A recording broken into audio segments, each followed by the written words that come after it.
Misteri tanggal 26 Maret di kasus dugaan ijazah palsu Presiden ke-7 Joko Widodo akhirnya terkuak. Tanggal tersebut menjadi pemicu Jokowi melaporkan sejumlah pihak ke Polda Metro Jaya pada 30 April 2025.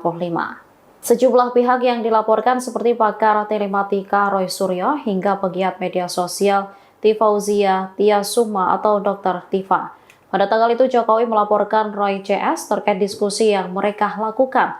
Adapun diskusi ini disebut terjadi di kawasan Jakarta Selatan.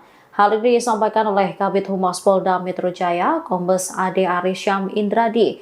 Ade Ari mengatakan diskusi tersebut diketahui Jokowi lewat video yang viral di media sosial.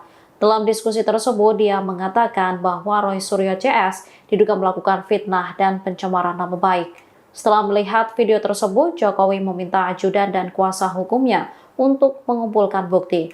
Bahkan pihak Jokowi mengingatkan kepada pihak yang membuat video. Sementara Roy mengaku tidak mengetahui adanya diskusi yang dilakukan pada tanggal 26 Maret.